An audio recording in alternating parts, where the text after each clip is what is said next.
Paz do Senhor, queridos, estamos juntos mais uma vez nessa segunda aula desse tema tão empolgante. Tenho aprendido bastante sobre o Brasil 200 anos, né? E entendemos que o futuro da nação está nas mãos da igreja. Nessa segunda aula nós vamos abordar a história do Brasil, revendo alguns pontos que são importantes para entendermos como chegamos aqui, com o nosso relacionamento com o projeto de Deus, envolvendo Israel, envolvendo a igreja. Eu te convido a estar junto conosco nesse momento muito especial.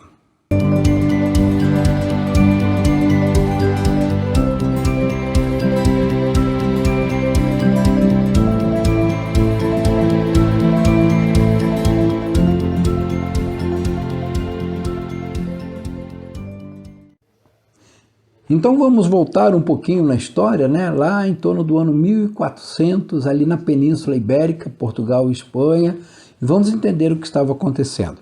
O rei de Portugal, Dom Henrique, ele começa a se despertar para navegações, para tomar navios e seguir pelos mares do mundo. Já haviam cartas de navegação, mapas mundi, que apontavam que existia do outro lado do Atlântico existiam terras. Nós sabemos que a história mostra que os chineses já tinham estado aqui, né? E outros navegadores. Já existia mapa mundi, inclusive um feito por um judeu, que falava dessas terras. Alguém chegou aqui e desenhou aquilo. E esse Dom Henrique, ele se despertou para isso, ele falou, eu vou buscar novas terras. Nessa época, Portugal e Espanha estavam crescendo na hegemonia do mundo. Então, em 1412, Dom Henrique, que era conhecido como o Navegador, ele cria em Sagres uma escola, chamada Escola de Sagres. Sagres é uma cidade de Portugal. E era uma academia de navegação. Ali ele levou todos os profissionais que pudessem ajudar na formação de navegadores para organizar aquela escola. Quem foi levado para ali? Pessoas que conheciam sobre bússola, conheciam sobre sextante, conheciam a leitura das estrelas, sabiam questão de clima, questão de geografia, questão de mar, de navegação. E quem eram essas pessoas? Os judeus. Os judeus eram as pessoas, era a nação ou o povo que mais dominava isso, porque desde a época de Salomão, você se lembra, eles já construíram navios, né, buscavam ouro e ofir, e essa cultura foi passando e os judeus conheciam profundamente isso.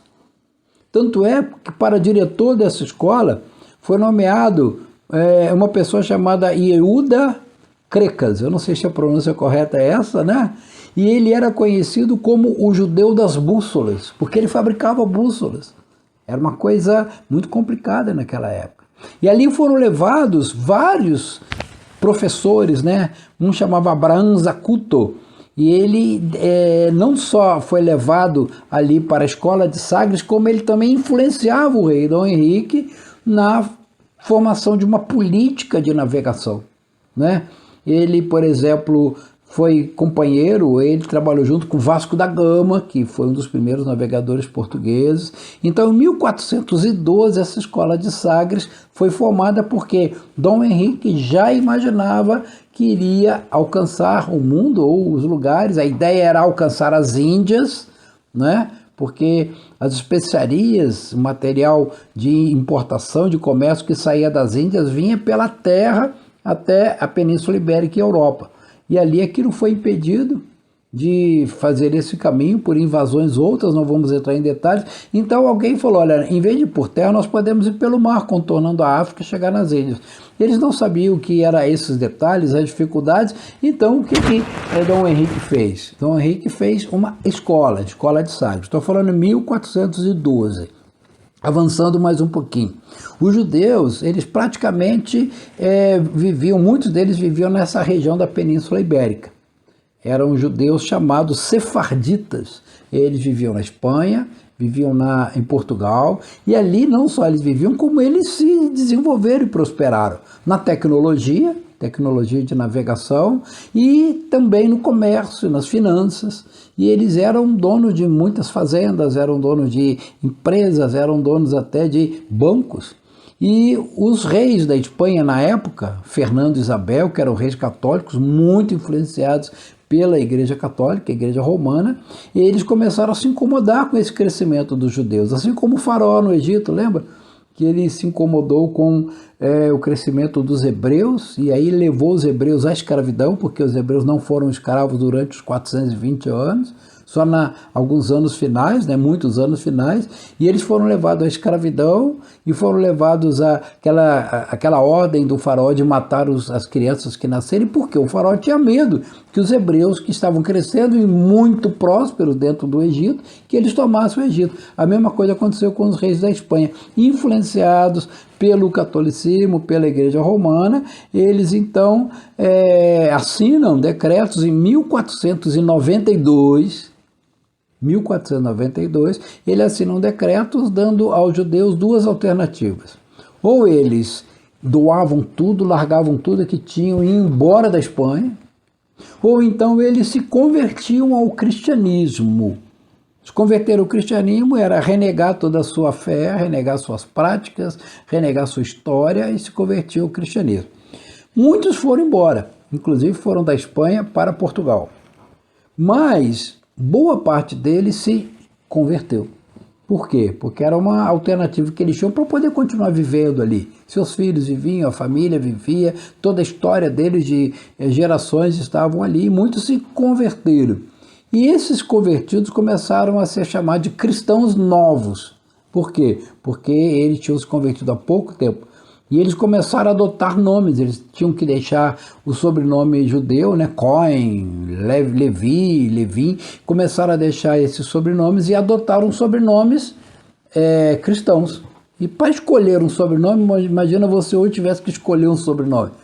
Então eles normalmente escolheram o sobrenome que tinha a ver com a profissão deles, que tinha a ver com alimentos, com plantas, e eles adotaram esses sobrenomes e criaram novas famílias. Eles aspas, eu coloco aspas porque muitas vezes eles se diziam convertidos, mas eles eram os judeus secretos. Mantinham a menorá em casa, mantinham a estrela de Davi, mantinham os hábitos do Shabat, mas escondidos. Muitas vezes, se alguém descobrisse e denunciava, eles eram mortos, né? Eram perseguidos. Muitos desses judeus fugiram para Portugal, isso foi em 1492. Em 1496, 4 anos depois, quem era rei em Portugal já era Dom Emanuel, ou Dom Manuel, né? Emanuel. E ele então se interessou em casar com a filha dos reis da Espanha, Fernando e Isabel, que eram reis católicos. E eles permitiram, com uma condição, que Dom Manuel também expulsasse os judeus de Portugal. Então, em 1496, foi assinado um decreto, de tal forma que em Portugal aconteceu a mesma coisa. Os judeus tinham duas alternativas. Ou eles abandonavam tudo e iam embora, ou se tornavam cristãos. Dom Manuel fez isso muito a contragosto, porque ele entendia que os judeus podiam ajudar no crescimento da nação, tanto é que ele tinha fundado a escola de Sagres, lá em 1412. Mas ele teve que fazer, porque ele queria casar com a filha dos reis e era uma aliança estratégica entre os dois países, né? Então também essa ordem saiu. E da mesma forma, a grande maioria se converteu ao cristianismo, surgindo os cristãos novos. Conta a história que numa noite, num episódio, né, foram batizados 20 mil judeus. Levaram numa praça, jogaram água sobre eles e eles foram então batizados, né? E passaram a ser cristãos novos. Não foi tão fácil por algumas razões. Primeiro que os cristãos novos não tinham a mesma facilidade dos cristãos antigos, eles continuaram sendo perseguidos. Segundo que para manter a fé, eles tinham que fazer as suas práticas, as suas orações escondidas, eram os judeus secretos. Esses judeus sefarditas, né, que viviam na Península Ibérica, passaram a ser judeus, cristãos novos e começaram a adotar o nome. Observa isso. Por que eu estou falando isso? Porque mais tarde, quando o Brasil foi colonizado por Portugal, muitos desses cristãos vieram para o Brasil. Vamos avançar mais um pouquinho. 1500, Pedro Álvares Cabral é chamado por Dom Emanuel para fazer uma nova expedição para tentar chegar nas Índias. Esse era o objetivo, tentar chegar em Calicut, na Índia. E ele organizou uma expedição de 13 naus para avançar. Na verdade, a história conta que eles já sabiam de Portugal e eles queriam oficialmente descobrir Portugal. Tanto é que era importante que Pedro Álvares Cabral, que não tinha muita experiência de navegação, mas ele foi colocado como líder, como o comandante da navegação, comandante daquela expedição, porque ele era uma pessoa de autoridade em Portugal. Então Pedro Álvares Cabral foi enviado para oficialmente descobrir o Brasil, fincar uma bandeira.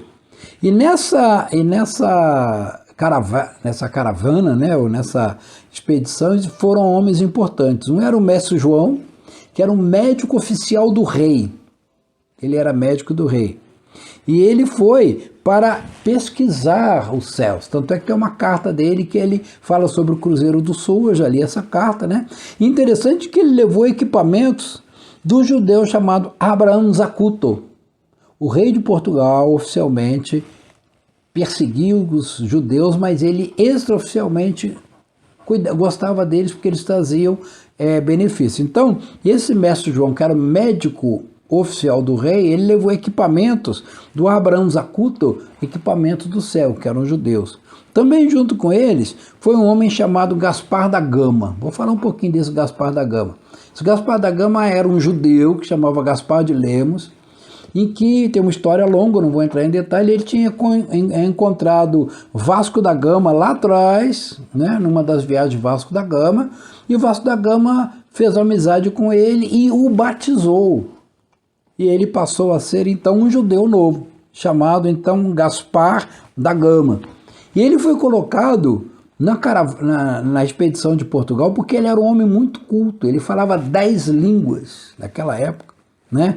Ele era um judeu novo, ele era um judeu, melhor, um cristão novo, um judeu convertido. Então naquela expedição de Cabral, que saíram 13 naus, mas só chegaram 12, uma se perdeu no caminho, né? Naquela expedição, tinham alguns judeus ali. Nós sabemos de alguns claramente, como Gaspar de Lemos, ou Gaspar da Gama, e certamente alguns escondidos, que eram judeus novos. E eles vieram para o Brasil, e no dia 22 de abril de 1500, eles, aspas, descobrem o Brasil. Eles chegam numa terra, né? E o primeiro monte que eles veem, Monte Redondinho, eles chamam de Monte Pascoal. Por quê? Porque foi exatamente na Páscoa que eles chegaram na terra do Brasil. Presta atenção, quem enviou foi um rei chamado Emanuel, manda um homem chamado Pedro, com 13 naus, mas no caminho uma naufragou, chegaram 12 naus. A primeiro momento que eles chegam no Brasil, eles veem um monte na Páscoa, chamam de Monte Pascoal. Junto com ele, na caravana, foi um frei também, né? Um padre ia. E o padre não levou imagens, levou somente uma cruz. E quando ele chega ali no Brasil, né, com 12 caravelas, ele chamava Frei Henrique Coimbra, com uma cruz. Ele faz o primeiro culto, na época chamado missa, porque a igreja cristã na época era única, né? Ele faz a primeira missa, batizando a terra de Ilha de Santa Cruz. Presta atenção, o Brasil inicialmente não foi batizado com o nome de um santo, não foi batizado com um nome histórico qualquer, ele foi batizado com o nome da cruz, Ilha de Santa Cruz. Depois eles descobriram que era uma terra, e aí então deram o nome de Terra de Vera Cruz, ou Terra da Cruz Verdadeira. Então preste atenção, nesse momento, talvez até lá na missa houvesse alguma invocação de ídolos, mas todas as coisas documentadas mostram que o Brasil foi entregue na cruz de Cristo, né? Eu já ouvi essa palavra de algumas pessoas, e vários pastores têm mencionado isso. Eu vou mencionar também. O Emanuel manda Pedro, que chega com 12 caravelas, 12 naus, né? E eles chegam no Brasil e dão o nome de Ilha de Santa Cruz, depois Terra de Vera Cruz. Ou seja, não existe idolatria até então. Até então o Brasil é dedicado à cruz de Cristo. Conta-se também que quando chegaram perto da terra, colocaram no navio algumas pessoas para chegar mais perto e fazer contato com os moradores que existiam naquela época. Quem eram? Eram 4 remadores, né? Inclusive alguns africanos, alguns europeus e 2 homens. Um deles era Nicolau Coelho, que era um dos líderes da expedição, e esse homem chamado Gaspar da Gama. Por que ele entrou? Porque ele era poliglota. Então ele ia tentar falar com aqueles habitantes ali que eles viram. Não conseguiu nada com a língua, né? Mas, observa, dentro do primeiro barquinho que entra oficialmente e desce em terra brasileira, estava um judeu. O judeu chamava Gaspar da Gama. E assim a coisa vai acontecendo. E o Brasil é descoberto. Por que eu estou contando tudo isso? Porque esse é um lado da história que muitas vezes nós não ouvimos falar, né? O Brasil é descoberto. E quando o Brasil é descoberto, começam então a explorar a terra brasileira, né? Depois do descobrimento do Brasil, o objetivo então era explorar a terra e verificar o que ela poderia trazer de benefícios, de lucro para a nação portuguesa. Então, em 1501, no ano seguinte, foi organizada uma expedição exploradora que foi liderada por Gaspar da Gama, aquele judeu que havia se convertido ao catolicismo e que tinha pisado já na terra nova, na terra brasileira. E ele vem somente com 3 naus, só para navegar, entender o que estava acontecendo, conhecer um pouco mais a terra. Volta para Portugal e começa a conversar com o rei, Dom Manuel. Começa a conversar então com um homem que era muito rico, muito próspero, muito influente naquela época, chamado Fernando de Noronha, e ele liderava comerciantes, ele era muito rico e ele era um judeu convertido. Ele era um cristão novo, Fernando de Noronha. Então eles organizam a terceira expedição ao Brasil. A primeira de Cabral, a segunda exploradora em 501 e a terceira em 1503, que aí veio maior, veio com 6 naus. Ela foi capitaneada por Gonçalo Coelho. Nesta nau veio um homem chamado Fernando de Noronha, que era um judeu convertido, judeu novo. Na vinda para cá, eles encontram uma ilha no meio do caminho. E esta ilha, então, mais tarde, tem o nome de Fernando de Noronha. E eles vêm até a terra, vêm até o Brasil, e ali, então, eles começam a explorar a terra. Uma das coisas que acontece é que eles encontram uma madeira que era muito boa para navegação, para fazer navios, uma madeira que era muito boa para fazer móveis. E ali, então, ele descobre que essa madeira poderia dar muito lucro. Quando essa segunda expedição exploradora volta para Portugal, eles já voltam carregados de madeira, de outras coisas, e Fernando de Noronha, que viu, procura o rei de Portugal e faz um arrendamento da terra brasileira, em 1503. E esse arrendamento dura até 1515. Nesse tempo, quem tinha autoridade para explorar o Brasil era Fernando de Noronha. E as expedições que vieram nessa época, não foram muitas, mas foram importantes, elas foram exatamente para explorar. Fernando de Noronha, como era um judeu, ele se apercebeu que por causa da perseguição dos judeus em Portugal, esta terra seria um local muito bom para que os judeus pudessem sair de Portugal, porque mesmo convertidos como cristãos novos, eles eram perseguidos. Então, a história mostra que boa parte das pessoas que vieram nessas caravanas, nessas expedições, vieram para o Brasil para se estabelecer aqui, e eles eram os que a história conta para nós, os bandidos, degredados, os foras da lei. E você já ouviu a história de que o Brasil foi colonizado por fora da lei, bandidos, degredados. Eles eram fora da lei de Portugal, que perseguia os judeus. Mas, na verdade, uma boa parte dos que vieram para colonizar o Brasil não eram bandidos tipo assassinos, assaltantes, não. Eles eram fora da lei de perseguição dos judeus. Então, muitos que vieram para a colonização brasileira eram judeus, fora da lei, porque a lei perseguia os judeus. Você entende o contexto? Nós aprendemos lá no banco da escola que eram bandidos, degredados, fora da lei, que eram aqueles que eram condenados, e uma das condenações era ser degredado para o Brasil. Claro, eles eram judeus. E nessa vinda veio um judeu chamado Barzilai. E esse judeu chamado Barzilai, ele começa então a vender, colher e vender a madeira brasileira, a madeira que foi encontrada, que de início foi chamado de madeira judaica. Por quê? Porque eram os judeus que produziam e que enviavam essa madeira. Madeira judaica, madeira do judeu, né? E esse homem chamado Barzilai, né? Ele começa a vender essa madeira para Portugal. Ferro, em hebraico, é barzel. Então essa madeira começa a ser chamada de madeira de ferro, madeira do judeu. Então era madeira barzel.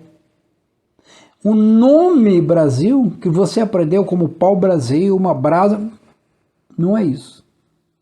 Muitos historiadores já estão defendendo essa ideia de que o nome Brasil veio do nome Barzilai e da palavra hebraica barzel, que quer dizer ferro, o pau de ferro, o pau-barzel, o pau-brasil, que deu o nome ao Brasil.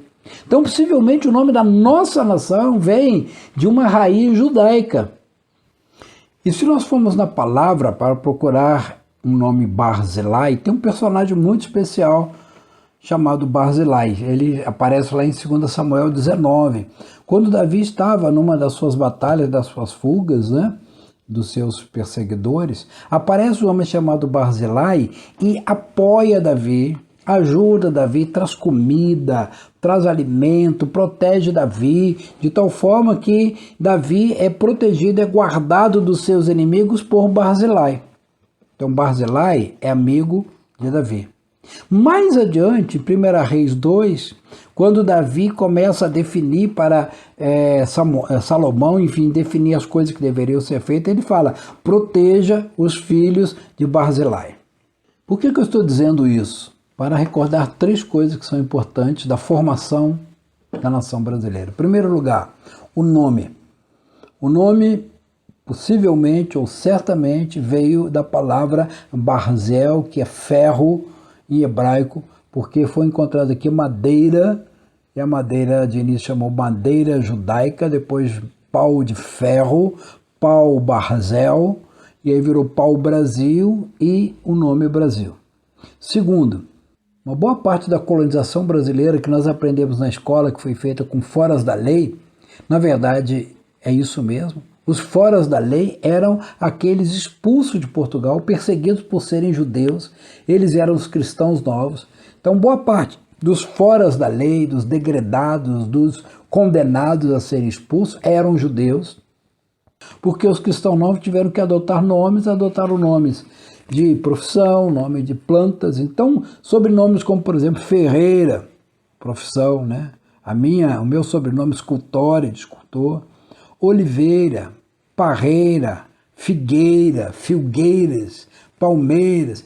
A maioria desses nomes, existe uma lista, você pode pesquisar na internet, possivelmente sejam descendentes de judeus. Não quer dizer que se você tem um sobrenome desse, você certamente é descendente de judeu, né? Não é isso. Mas possivelmente seja. O Brasil talvez seja a nação onde tenha a maior quantidade de judeus que não sabem que são judeus. Terceira coisa que é importante, uma das primeiras pessoas, possivelmente talvez a segunda pessoa que pisa no Brasil foi um judeu. E eu quero avançar mais um pouquinho, né? Dentro da história, o primeiro momento comercial no Brasil foi o ciclo do pau-brasil. E nesse ciclo do pau-brasil, essa madeira foi exportada para Portugal de uma forma muito forte. Mas Portugal não deu muita atenção a isso, até porque a Espanha tinha descoberto ouro nas suas terras, né? Na outra parte das Américas. E Portugal ainda não tinha descoberto ouro. Então eles ficaram preocupados. A sua madeira não deram muita questão. Mas quando eles descobriram que a madeira estava sendo contrabandeada, a França, por exemplo, mandou várias exposições contrabandeando essa madeira. Se você for hoje no Palácio Versalhes, na França, você vai ver vários móveis que foram feitos com madeira pau-brasil, madeira contrabandeada do Brasil. Então Portugal começa a dar mais atenção ao Brasil e manda expedições agora armadas, né? Em 1530 mandou uma expedição com 400 homens armados e eles se estabeleceram basicamente em 2 regiões, na Bahia e em São Vicente, que é São Paulo hoje. Esses 2 lugares eles se estabeleceram. O que acontece é que o Brasil, você se lembra disso, pertencia a Portugal por causa de um tratado chamado Tratado de Tordesilhas, que foi assinado por Portugal, Espanha e pela Igreja Romana. Os demais países não foram consultados, não participaram. França, Holanda, não só não foram consultados, como não deu a eles direito. Então, quando foi descoberto, oficialmente descoberto, a terra do lado de cá, a França e a Holanda não se sentiram na obrigação de seguir o Tratado de Tordesilhas. Então, elas falaram, nós vamos também entrar naquela terra. Então os franceses mandaram, nós estudamos na aula anterior, né, os huguenotes, mandaram os huguenotes para montar aqui no Rio de Janeiro uma França Antártida, e os holandeses enviaram para Pernambuco também umas expedições para colonizar. Vamos lembrar um pouquinho de história também. Holanda era uma colônia da Espanha. Por causa da reforma protestante, a Holanda se separou da Espanha, porque a Espanha se mantinha fiel ao Império Romano, à Igreja Romana, e a Holanda foi evangelizada, a Holanda aderiu ao movimento da Reforma Protestante e ela então se separou da Espanha. Então a Holanda começou a ter interesse também no Brasil. Então para cá vieram outras expedições. Portugal então começa a se interessar pelas riquezas do Brasil, já que os franceses, holandeses, outros estavam interessados, começam a se interessar. Então, além do pau-brasil, eles começaram a plantar aqui no Brasil a cana-de-açúcar. E a cana-de-açúcar foi trazida por um judeu da Ilha da Madeira, a Ilha da Madeira de Portugal, foi trazido para o Brasil e a cana-de-açúcar começa a ser plantada em todo o litoral brasileiro.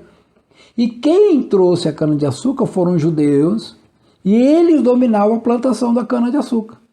Então aqui nós deixamos o primeiro ciclo comercial do Brasil, o ciclo do pau-brasil, e entramos no segundo ciclo comercial, que é o ciclo da cana-de-açúcar. Pastor, nunca pensei que a história que eu estudei lá no colégio fosse importante. É importante, porque você começa a entender a colonização brasileira e a influência de Israel sobre a história brasileira. Então o segundo ciclo comercial do Brasil, econômico, né, foi o ciclo da cana-de-açúcar, que foi trazido por um judeu da Ilha da Madeira e ele então estabelece. Então começa o crescimento do ciclo da cana-de-açúcar, que foi entre o século XVII e século XVIII. Cresce muitas vezes. E os judeus, desta forma, se espalharam pelo Brasil. Não ficaram só na Bahia e só em São Vicente, mas se espalharam pelo Brasil. Rio de Janeiro, começaram a subir, especialmente no Nordeste, que até era mais próximo de Portugal do que aqui embaixo, né? E Portugal estava muito, e Espanha estavam muito preocupados com a influência dos judeus, né? Então, em 1573, foi proibido que cristãos novos viessem para o Brasil. Ora, se houve uma proibição é porque a coisa estava ficando bastante grande, muitos judeus no Brasil. Em 1573 foi proibida, mas continuou muito intenso, né, escondidos judeus vindo para o Brasil.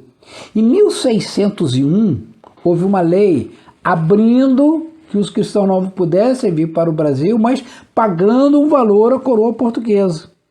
Em 1610, houve nova proibição, porque estavam dominando o Brasil. Em 1627, houve uma nova liberação. Você entende isso? Então, olha só. Abre e fecha a migração de judeus, de cristãos novos, judeus para o Brasil. Por quê? Porque eram tantos judeus que estavam vindo para o Brasil que isso preocupou a coroa portuguesa. Mas em 1629 houve uma liberação oficial. Ou seja, a partir de agora pode, mediante pagamento, né?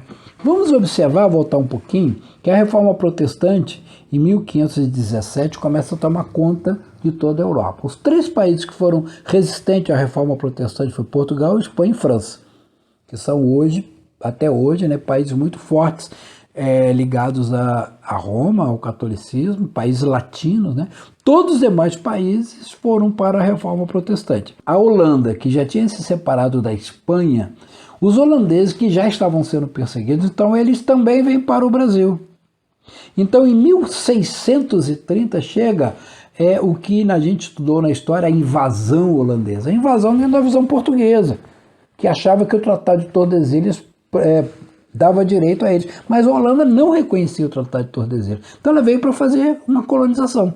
1630 vem para Pernambuco uma expedição holandesa, e ali Maurício de Nassau, que era o líder holandês, ele estabelece uma colônia em Pernambuco, onde hoje é Recife, uma colônia protestante, onde dava liberdade religiosa, diferente da colonização portuguesa.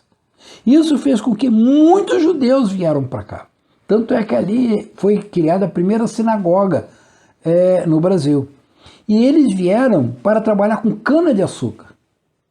E essa expedição, essa colônia portuguesa durou de 1630 a 1657. Foram 24 anos, onde Maurício de Nassau ele não estabeleceu forte igreja, né, como os portugueses, mas estabeleceu escola, ele estabeleceu celeiros, ele levou as pessoas a terem liberdade religiosa, tanto é que uma sinagoga foi aberta, ele desenvolveu a cana-de-açúcar, e isso foi algo tremendo, cresceu. Vamos avançar um pouquinho sobre essa colônia holandesa. Maurício de Nassau, depois ele volta para a Holanda, e os portugueses então vêm e invadem e atacam essa colônia holandesa, destrói. A história diz que os vitoriosos portugueses expulsaram os invasores holandeses. Não é bem essa história, né? E judeus foram expulsos em 1654 do Brasil. 600 judeus, além de muitos que foram mortos, foram expulsos do Brasil. Alguns voltaram para a Holanda, outros foram para as Ilhas Caribenhas e ali implantaram a cana-de-açúcar.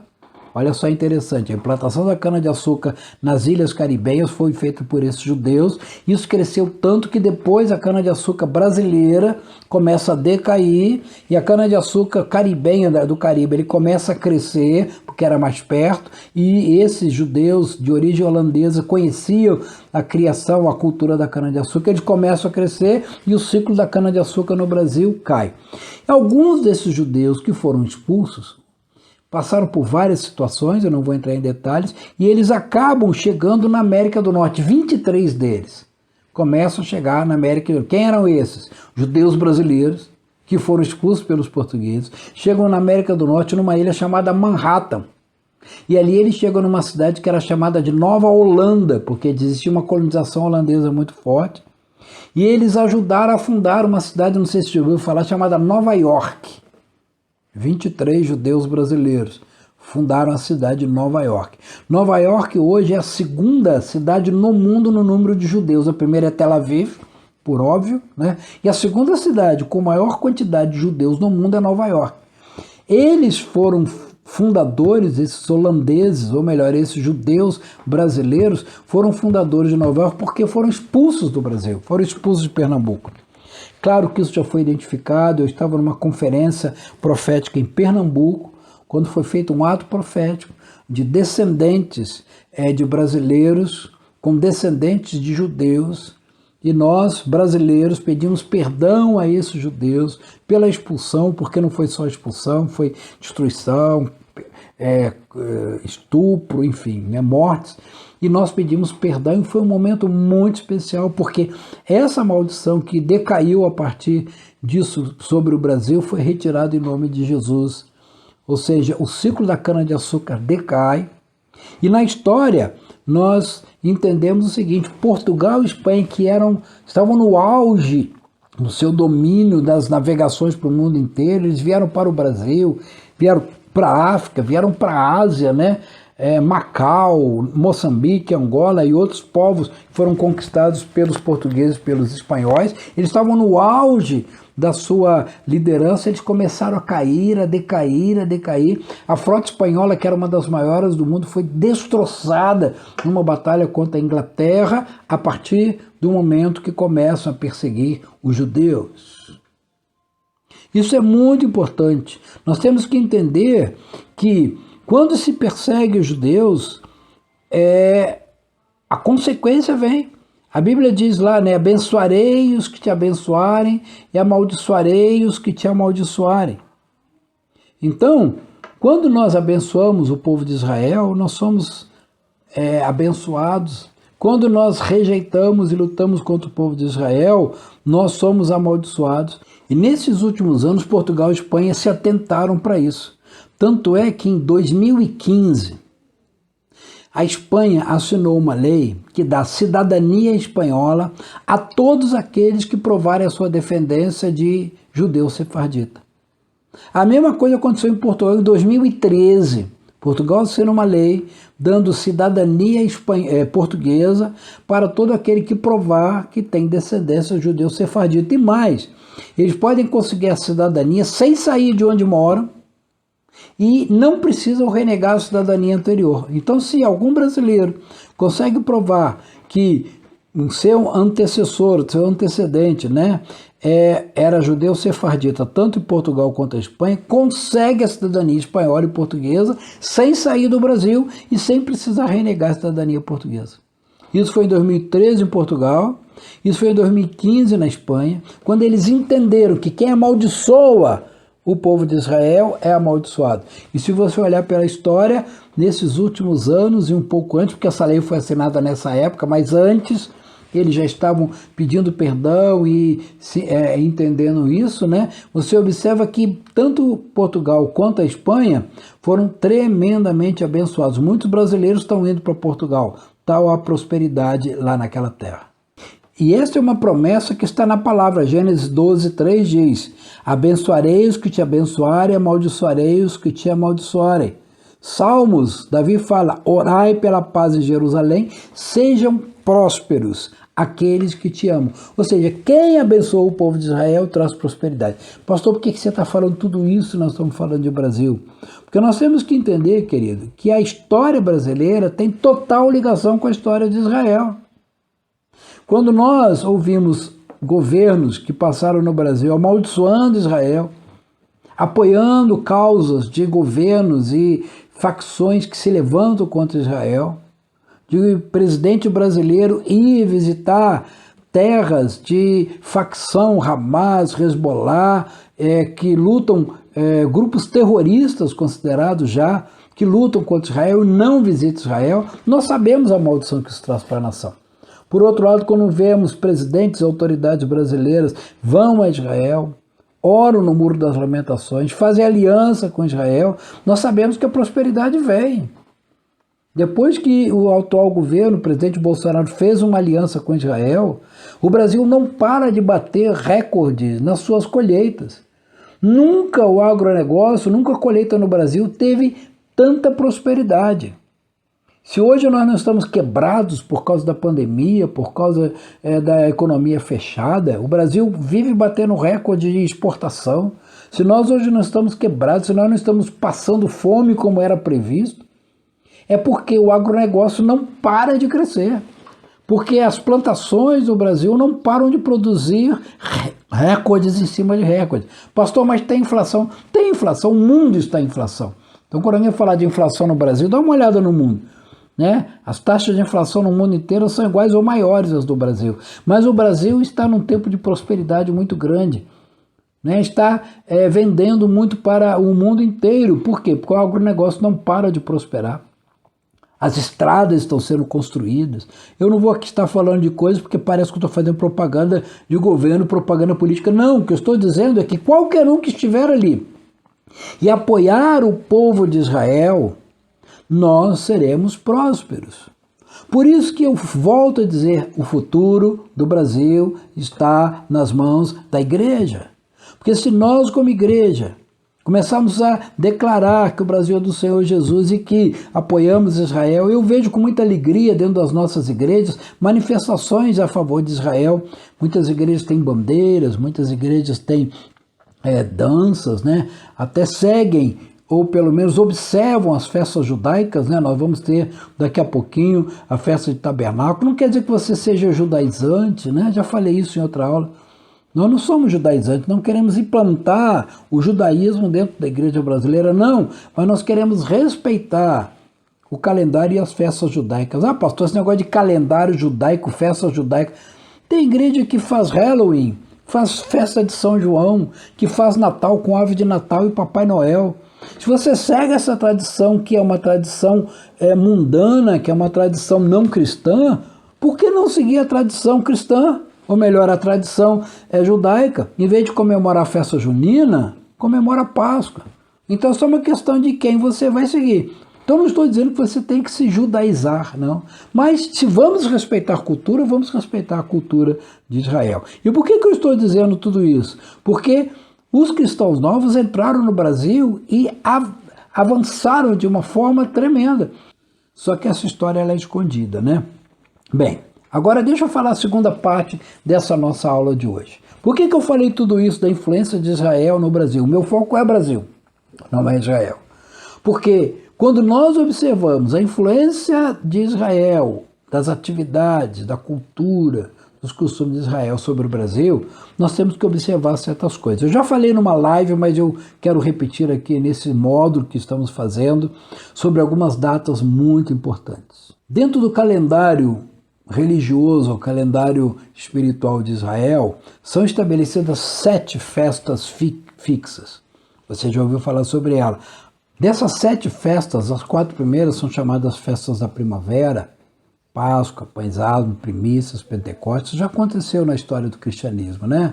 Jesus morre na Páscoa, depois Jesus ressuscita, ele é as primícias dos que dormem, diz a palavra, né? Depois, no dia do Pentecostes, é feita a primeira colheita, 3.000 almas se convertem, depois para um tempo entre a primavera e o outono, é o tempo da igreja, onde nós estamos trabalhando.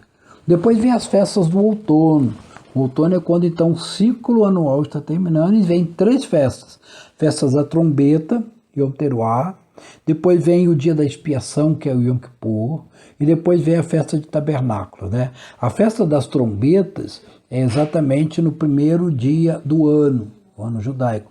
Alguns chamam até de Rosh Hashanah, mas o nome correto é Yom Teruah, festa das trombetas. Quando a trombeta soar, e nós então começamos um novo tempo agora com o Senhor. Depois vem a festa da expiação, o Yom Kippur, que foi essa semana passada. O Yom Kippur é o único dia do ano em que o sumo sacerdote pode entrar no Santo dos Santos, e é o dia onde nós nos achegamos ao Santo dos Santos, o dia em que nós nos achegamos ao Senhor. E ali nós somos julgados, o Senhor julga a nossa causa, né? E o Senhor então determina, de acordo com a visão do povo de Israel, no dia do Yom Kippur, o Senhor determina quem vai viver no próximo ano, quem vai morrer no próximo ano. Ou seja, é o dia do julgamento, onde nós seremos julgados se vamos para o céu ou se vamos para o inferno. E depois vem a festa de tabernáculos, onde então nós nos reunimos ali com o Senhor e vamos então estar com Ele, né? Vamos tabernacular com Ele. No calendário cristão, essas 3 festas ainda não aconteceram. Mas vamos voltar para o Brasil. Quando chega agora, dia 7 de setembro desse ano agora, de 2021, estamos entrando no 199º ano do calendário do Brasil. O Brasil vai completar 200 anos, porque o Brasil se tornou nação, a independência, dia 7 de setembro de 1822.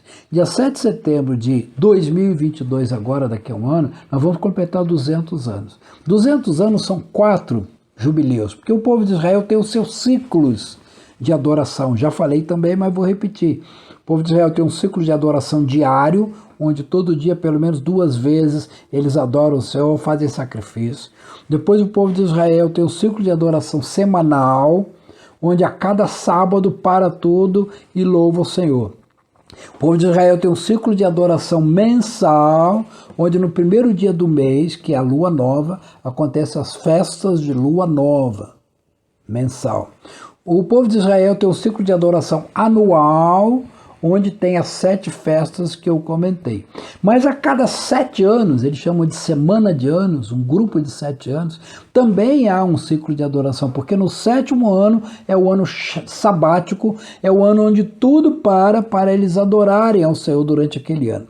E eles têm um ciclo de adoração quinquenal, ou seja, a cada 50 anos, que é chamado de jubileu, onde o 49º ano, então, termina e o 50º ano eles param também para adorar o Senhor. Então eles têm ciclo diário, semanal, mensal, anual, de 7 em 7 anos, e eles têm um ciclo dos 50 anos. Por que eu estou dizendo isso? Porque agora, dia 7 de setembro, quando o Brasil vai completar 200 anos, exatamente 200 anos de nação, coincide o 7 de setembro com o Ano Novo Judaico, que uns chamam de Rosh Hashanah, onde acontece a festa do Yom Teruah, onde seja a trombeta é tocada. Novo ano começa. Então o ano de 5.782 começou agora no dia 7 de setembro. E esse ano é um ano especial, por quê? Lembra que no Brasil, né, no calendário ocidental, nós temos 365 dias a cada ano. Mas a cada 4 anos há um acerto. Há um ano onde nós não temos 365, mas 366 dias. É o ano bissexto, onde o mês de fevereiro tem um dia a mais. Israel também, onde o seu calendário não é solar, é lunar. Então, de tempos em tempos, eles têm um ano de 13 meses, em vez de 12. Então, em vez de ter o mês de Adar, que é o último mês do calendário, eles têm Adar 1 e Adar 2. É acrescentado um novo mês. E este ano, que começou dia 7 de setembro, para o povo de Israel, é um ano especial. É um ano de 13 meses. E este ano é o que eles chamam de Shemitah, ou seja, é aquele 7º ano onde para tudo e adora o Senhor. É um ano sabático. Não é coincidência, olhando toda a história do Brasil que nós vimos para trás, não é coincidência que exatamente neste dia 7 de setembro deste ano, onde nós vamos completar 200 anos de Brasil, está começando o Shemitah, e um Shemitah longo de 13 meses. Esse Shemitah vai do dia 7 de setembro de 21 e vai até o dia 25 de setembro de 2021. Ele é um ano longo, são 13 meses.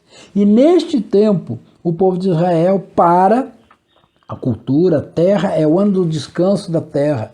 E nós estamos neste ano agora. Daqui a alguns dias, nós vamos comemorar tabernáculo, o povo de Israel vai comemorar tabernáculo. Ou seja, um tempo de comunhão, de alegria. Tabernáculo é um dia de grande alegria. Queridos, nós estamos num ano de jubileu no Brasil, 4º jubileu. Daqui a um ano, basicamente daqui a um ano, dia 3 de outubro, vai acontecer uma eleição no Brasil. E eu já falei sobre isso, vou repetir. Uma eleição fundamental para o Brasil, onde nós vamos escolher que caminho seguir. O caminho da liberdade ou o caminho da censura, o caminho da paz ou o caminho da guerra, o caminho da vida ou o caminho do assassinato de crianças no ventre, o caminho da família dentro dos padrões bíblicos ou a família dentro dos padrões humanos que estão aí, o caminho de submissão à soberania de Deus, e que o homem nasce homem, mulher nasce mulher, ou o caminho do confronto da soberania de Deus e outras coisas mais, que nós nem vamos falar aqui. Nós estamos num tempo de decisão. E o Brasil é o novo Israel de Deus. Nós temos certeza que é um ano de remissão no Brasil. Volto a dizer, a história do Brasil ela é toda unida com a história de Israel. E nós não vamos abrir mão nisso. Eu quero lembrar a você as promessas para o Brasil. Há uma promessa que diz que o Brasil terá o maior e possivelmente o último avivamento do mundo. Vimos atos proféticos referindo a isso. O Brasil será e já está começando a ser o celeiro do mundo, não só de alimento natural, mas de alimento espiritual. O Brasil será e já é uma base de missionários para o mundo inteiro, falamos isso na primeira aula, né? Se você observar, a construção de Brasília, você pode pesquisar sobre isso, ela é toda feita numa base egípcia. Temos muito sobre isso na internet e outros lugares. E nós estamos querendo ser livres de Brasília, livres da influência egípcia, Não que a gente vai desrespeitar o governo, vai desrespeitar a lei. Não, nós queremos exatamente que haja um respeito à lei, mas que as forças jurídicas e políticas de Brasília que estão afastando e tentando abafar esse crescimento do avivamento, esse crescimento dos princípios bíblicos, que seja anulada. Nós profetizamos a liberação do povo do Brasil da influência egípcia que vem sobre o Brasil, que vem sobre a construção de Brasília. E toda liberdade espiritual traz liberdade física, traz prosperidade. Se você observar, vamos olhar o Brasil, enquanto esteve debaixo do domínio português, o máximo que se conseguiu foi exportar para o Brasil. Mas quando houve a liberdade holandesa, da reforma protestante ali em Pernambuco, ali houve muita prosperidade. Ali houve implantação de igreja, liberdade religiosa, colégio, mas o domínio das trevas, mais uma vez, expulsou os holandeses. Só que agora isso não vai se repetir na história brasileira.